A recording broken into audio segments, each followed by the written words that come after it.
David. I want to just spend a few minutes talking about the past, the present, and our future. We have incredible representation of the past, of what this land was. And when we, as a community, were forced to use the only legal avenue we had, which was the Uniform Land Use Review process, we were suffocated, we were inundated with other ideas and other rhetoric about how to cure the criminal justice issue. But we as a community were relegated to a land use discussion. How ironic then that the people who were here before us, the true people who are here on this piece of land, were never considered. What does that say about what will happen to us and our futures? If the city government can say, we're going to put the acknowledgement that this may have belonged and this may have been occupied by Native people, but not have Native people part of the discussion, how can we trust anything that this same administration is telling us about what they're going to do with this project?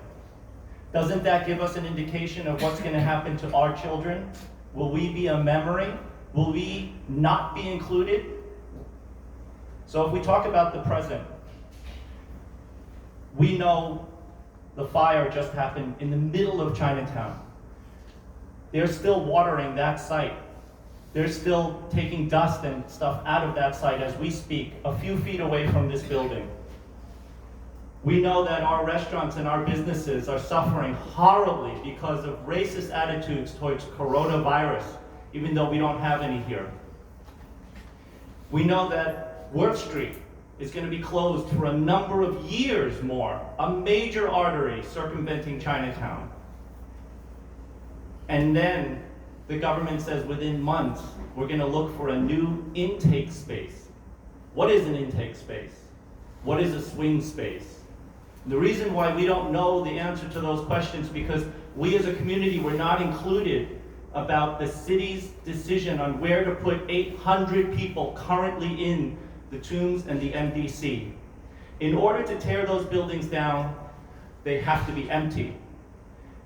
Right now, and I'm going to give this to the media, there's a request for qualifications right now looking for groups that can qualify to build the swing space and intake space for 800 individuals.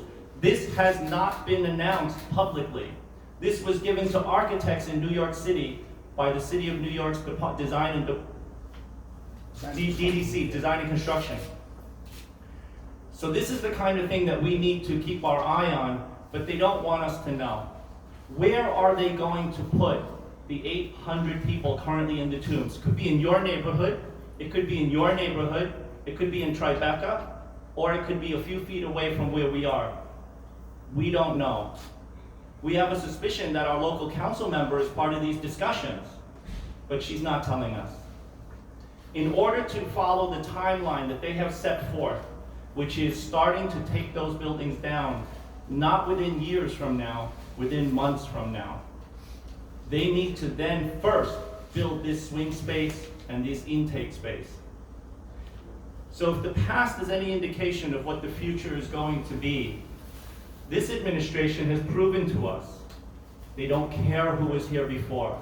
They don't care what was under the ground.